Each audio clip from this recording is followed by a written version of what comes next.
Thanks. And we are transitioning to our next session. Welcome to the show, Eldad Postan-Koren, CEO and co-founder of Winn.ai. Eldad. Live TV. I just saw him and he's gone. 1 second here.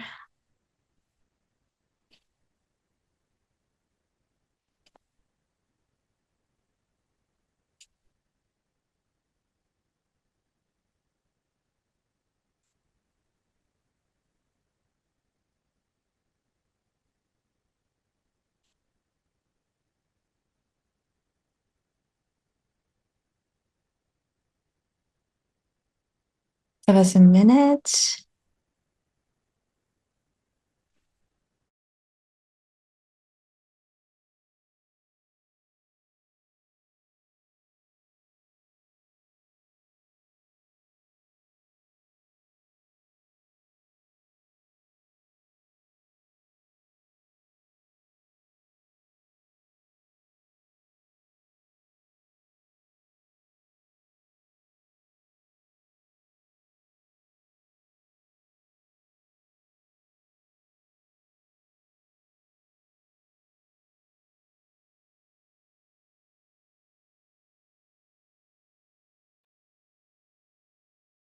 Eldad will be joining us in a minute. Apologies.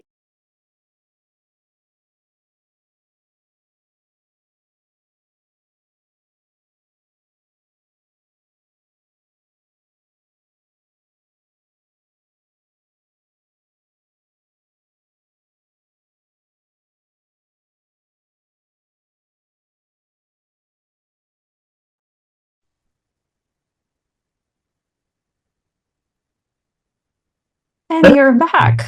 Hey. Oh my God, what a bad timing to do a restart for the computer. Welcome to the age of Agentic. How are you doing? Good to see you again, long time. It's been a long time. What's new? Yeah. What's the latest and greatest? Oh, wow. First of all, I have a newborn, so I need to sleep more. That's in addition to having, a startup, growing startup. So, it's not a boring moment. Life's busy. Let's dive into it. Sorry? Let's dive into it. Yeah, right. It's you need to find a balance. Definitely. Well, super excited for your demo, Eldad. Me too. Cool. So just to take the lead here? Yep. Amazing. So hi everyone. It's strange not to see you, but I'm feeling you. So I'm Eldad, co-founder and CEO of Winn.ai. In the next 20 minutes, we're gonna speak briefly about sales and AI, agents, and so on. But I think that the most interesting thing is to go back to the very basic question. Can you see my screen, Julia? Why the hell don't my reps listen to me? And I think that every sales manager across the world asks himself when he, watching a recording or sitting next to them, why the hell you don't follow what I want you to follow? And I think that that's very basic question is what I'm really interested to tackle today. So, we all know those moments, when the rep is not prepared for the meeting, they, made up answers, bad discovery, no next steps, empty CRM fields, unprepared. We call those moments the nobody listens to me moment. And that's when you want to, you just want to die and like, what's going on here? And, it's very easy to say, okay, reps are lazy or reps don't care or whatever it is.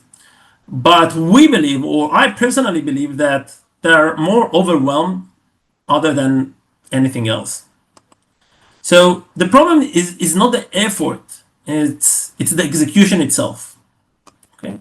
Now let's take the next couple of minutes to speak about this skill problem, the execution problem. And it all starts with, you have a small team, 5 salespeople, plus minus, and you have a sales leader. You have weekly meetings, you have call reviews, day reviews, whatever it is. No problems usually. It's quite straightforward. And then the company grows, things looks good, and we have team leads and we have more reps. So we are starting to create, playbook, training, RevOps, enablement. We created another level of separation between the sales leader to the reps, bringing change to the field, monitoring, effective, and making sure what you want is actually happening became harder.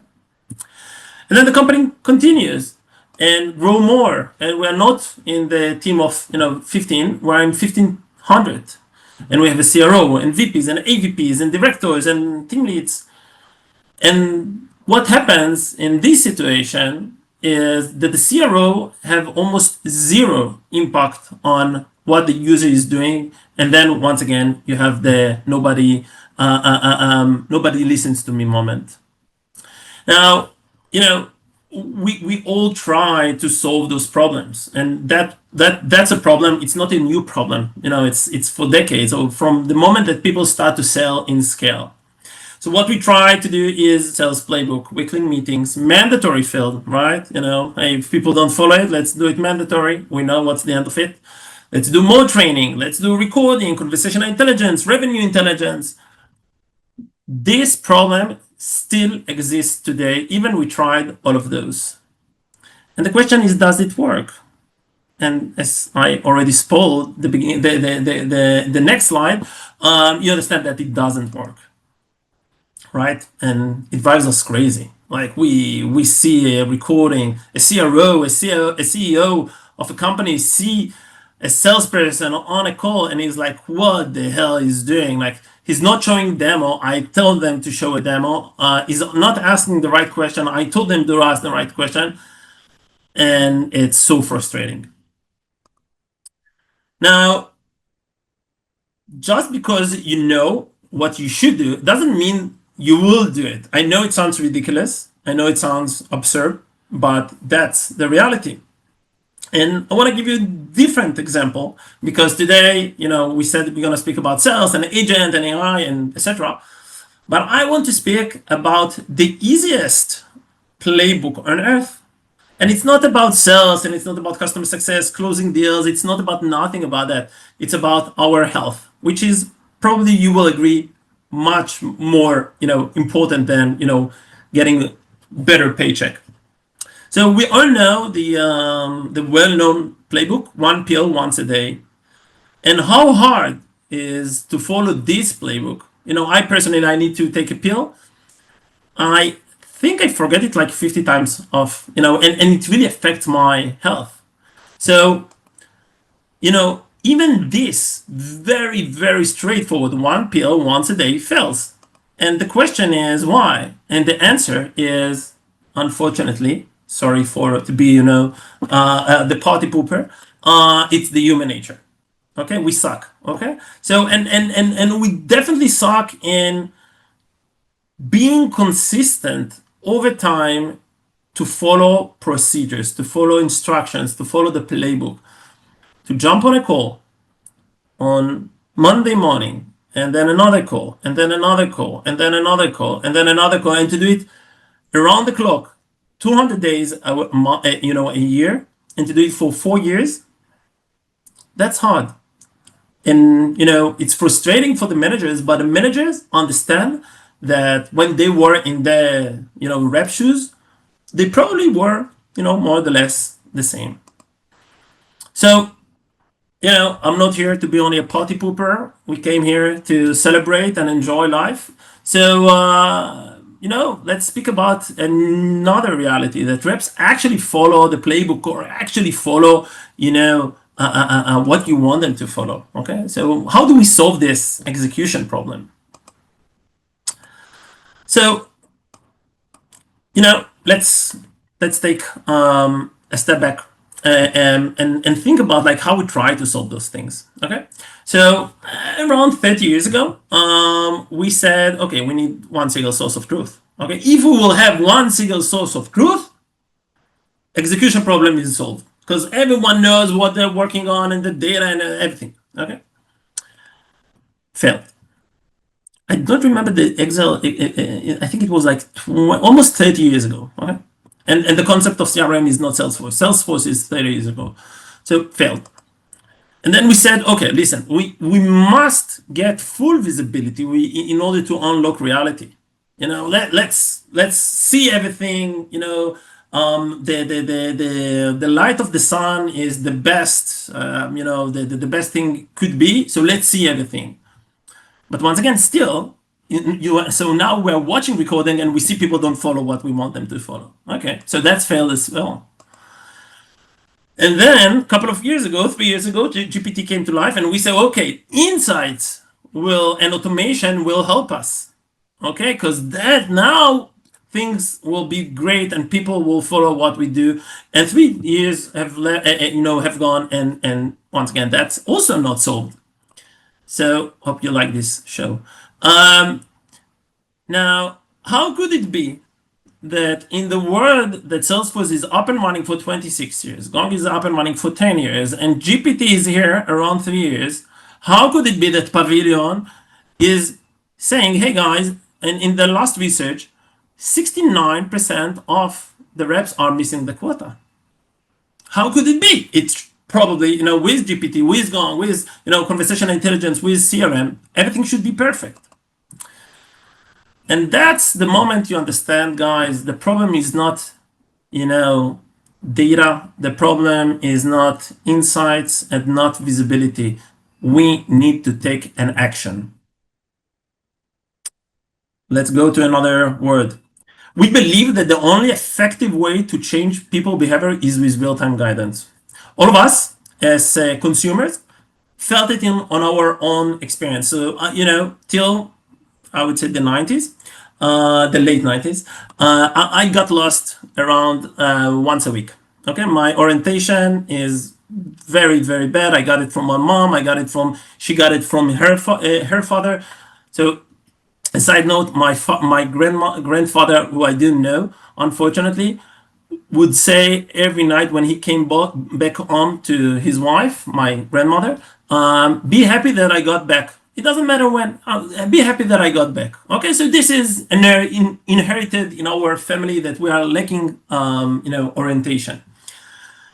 GPS and the ways really changed my life. And how they changed my life with real-time guidance. It's really changed how I behave on the road. But also tools like Grammarly and GitHub Copilot really change how we write emails or code or whatever it is, because they guide us where we are on the road, on the email, on wherever we write the code, and guide us what should we do.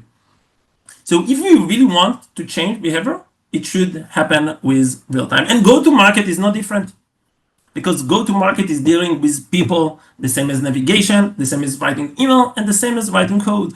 It's all about people. And what works for people is real-time guidance. What the hell is vibe selling? Okay, so vibe selling is this concept that we believe that there are 5 pillars to this vibe selling platform. The first thing says, hey, efficiency should be AI powered. It's a must. Second, I must get, I'm in an organization of 10,000 reps, whatever.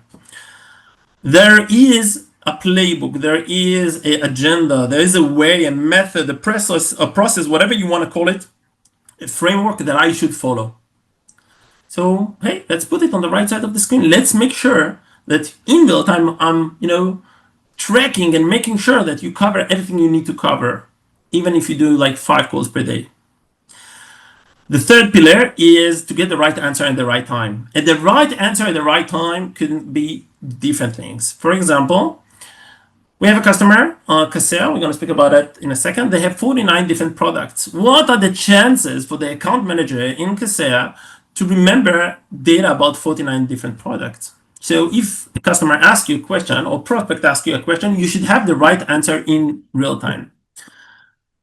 You get a pushback about a competitor. You get a pushback about pricing or whatever it is. Hey, here's a suggestion what you should answer, or here's a great question to ask when people, give you this pushback.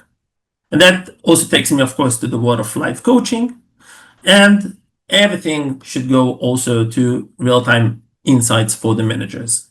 So these 5 pillars, this is what we see as vibe selling. And since it's a practical session, I want to speak about the practical, use cases. So the first one is Deal, one of the craziest companies on earth. How much the last valuation? Like 17 trillion, billion, whatever. So crazy. It's a crazy story. They made growth like crazy. Okay. Now you want to grow like crazy, but first you want to go and upsell, not only mid-market and SMB. Okay. You need to be more. Your sales professionalism should be higher. You have tons of territories. You have tons of not one product, multi-product. You have a different segment. You need one single source of truth. And one of the problems was that they didn't have literally no data in the CRM, and then the forecasting was very low confidence. With real-time guidance, we were the only AI tool that they tried, and they tried couple of our competitors. We were the only one who were able to improve the adherence to the sales methodology or the qualification framework, whatever you want to call it, in 31% in 4 weeks. Now, that came from the fact that we guided in real time, the reps what they're missing and what they should ask next.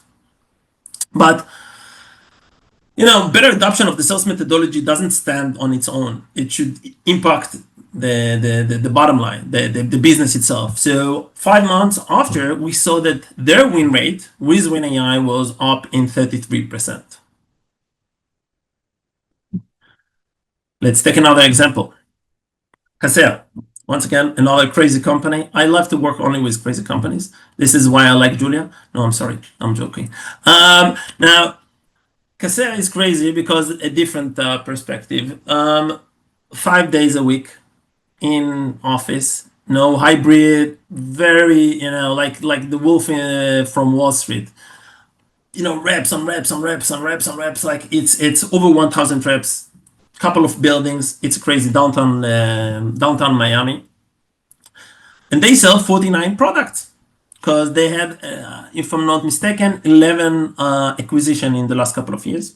So every time they buy another tool, and different territories all across Europe, all across the US, all over. And they understood that the chaos is everywhere, and they need to create some kind of operating system. And we call it playbookizing everything. So once again, that's the stats of the company. What we did on top of our platform, we have the flexibility and the ability to customize every playbook. And the playbook could be discovery, demo, negotiation, closing, EBR, QBR, whatever it is. And once again, when the conversation happens, it's on the right side of the screen. We created 32 different playbooks that fit to the different SDR, AMs, account executive, customer success, even collection calls all over the place.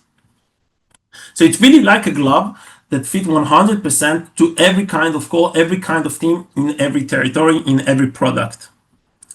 Once again, we started with those. We added those. We even got into the one-on-one and a deal review, which is like internally even meeting. It's not between a prospect or a customer with a rep.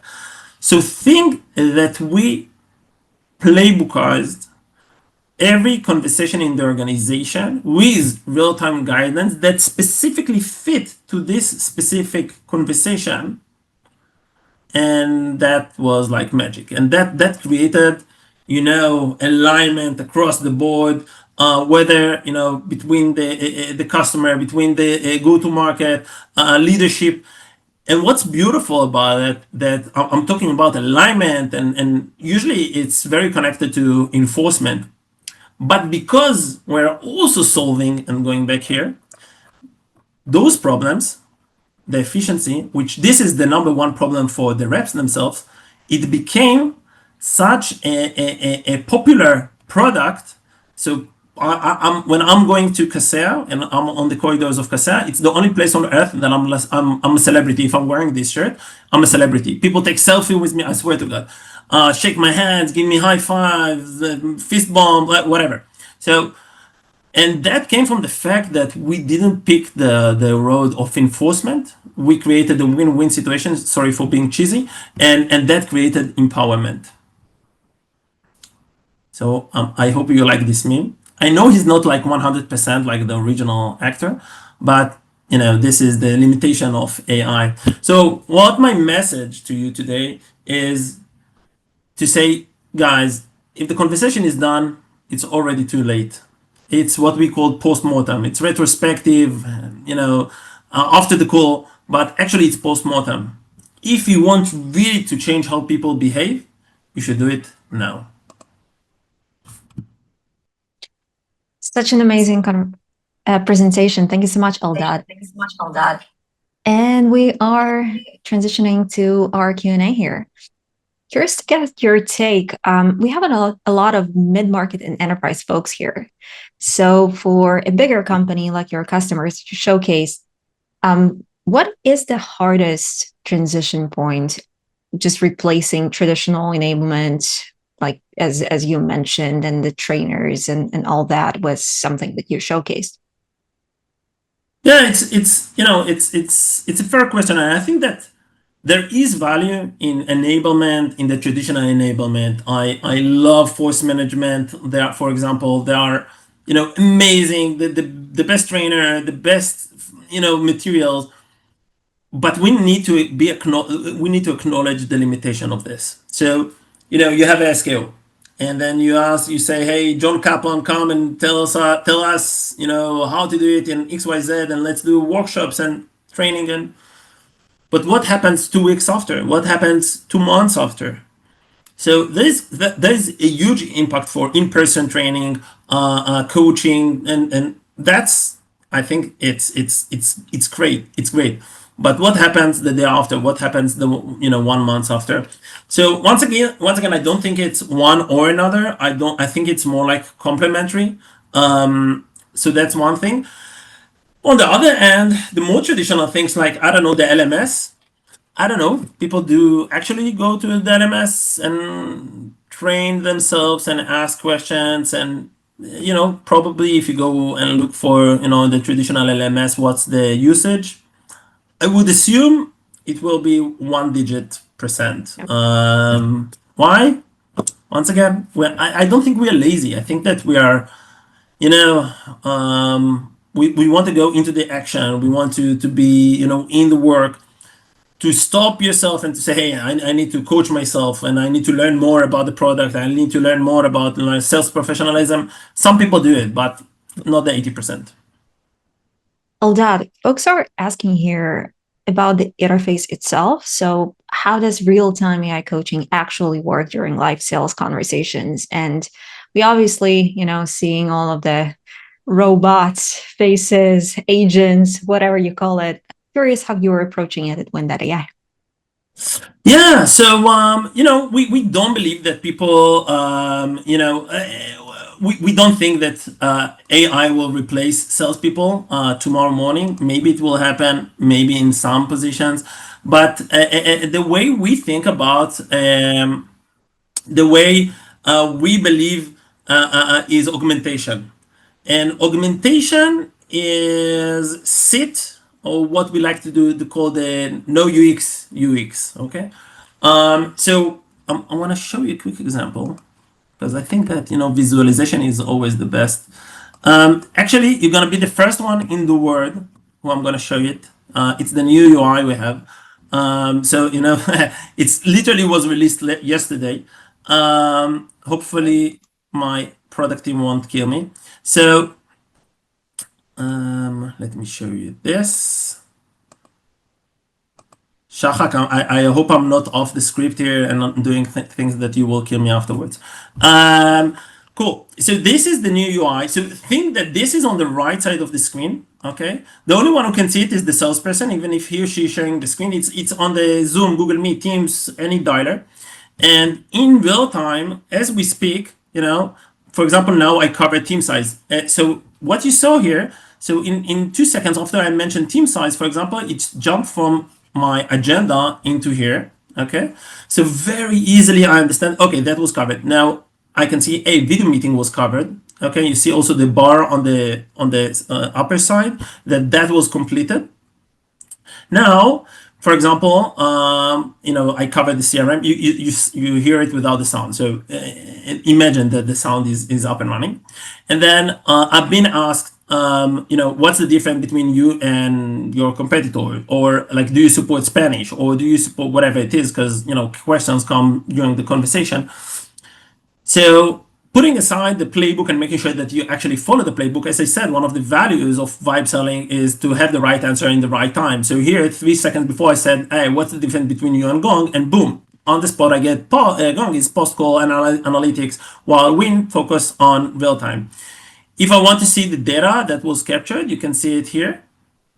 Once again, you can see it here, the team size that was captured, and the video, the CRM, pain point, purchasing process, decision-making process, everything you can see here. And, just to show another last example of, like question that being asked. So for example, I see I don't have it here, but for example, hey, do you support, I don't know, outreach? Yes, we support outreach, and you get it 2 seconds after it happened. So once again, our perception is augmentation of where the salesperson is. We don't want them to go to another platform. People suffer from platform fatigue. We want to be where they are in the moment they need and what they need. Amazing. Eldad, curious to hear a little bit more about the founding story. What inspired you to take on this problem?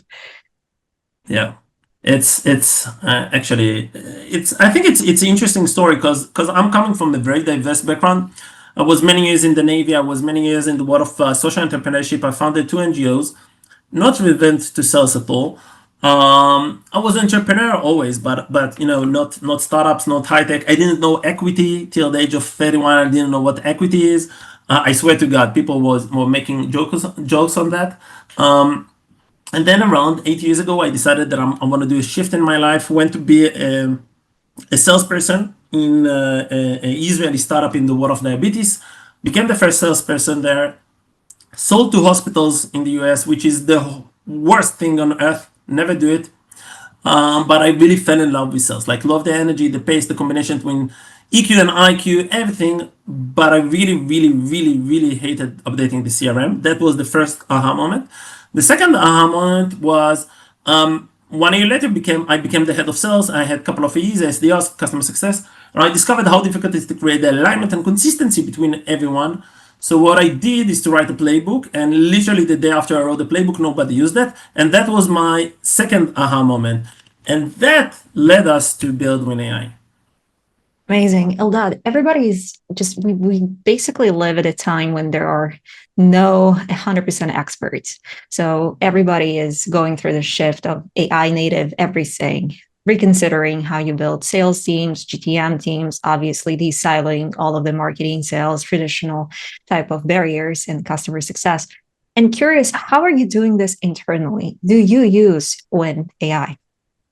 Oh my God, I am such obsessed with using Winn.ai. First of all, it's really changed my life because I personally hated updating the CRM. I forget to ask things. Many times I tell my team, I'm very happy that we build Winn.ai for myself, and I'm happy to share it with the world. So I personally use it every day. Also, we are now, I'm requiring my team to use it for other scenarios, for HR interviews, for a conversation with vendors, because I believe that every professional interaction will be augmented with AI. So, and sales is just the beginning. It will be in customer success, in support, in collection calls. In every interaction we have externally, but even internally, it, I don't know, PEEP, one-on-ones, QBR, whatever it is. Like there's a procedure, there's a process you want people to follow, and real-time guidance is a beautiful solution to solve this unsolved problem. Love that. What's your thinking on the balance of human slash machine type of engagement? You're a master, I have to say this, in marketing. You're doing some great shockwaves on LinkedIn yourself and with all of the, community and just sales leaders out there. So curious, what's your thinking? How do you disrupt, various, I don't know, trends and movements? I didn't mention this, but for a very short period of my life, I was a politician. Oh, So I ran twice to be the chairman of the Hebrew University Student Union, and I think that the number one lesson, and politics is all about marketing. It's the same, okay? The market is you. The product is you. Sorry. And the one lesson I learned from those couple of years was that if you want to really change something and make impact, you need to look for the feeling, and it doesn't matter if it looks great, but if it's not, there's no emotion around it, people won't remember, won't notice, and you will be just another ad on their day to day. And that's, if you ask me about the balance between AI and human, I think that human will be always impacted by the emotion which AI wants, or I hope not. definitely. And what's your biggest prediction for 2026? Wow, I think that the late adopters of AI will understand that they are, behind the game. I'm very curious about those fundamentals like GPTs of the word, where they're gonna evolve. Because now we saw Glean, and now we see that GPT is doing kind of Glean. So I think we live in a very interesting. I hope that in 5 years we want to have like two companies in the world and that's it, that do everything. I think it's going to be a very dark time in our life, but it's really really interesting to live in those times and to be an entrepreneur in those times. So I'm happy. I'm happy for this opportunity. Fingers crossed. Eldad, thank you so much again for the amazing presentation. And what's the best way to support you? Where should our people go? LinkedIn, Facebook, MySpace, ICQ. We are there. Let me know. Amazing. Thank you again. All right, guys. And Thank you.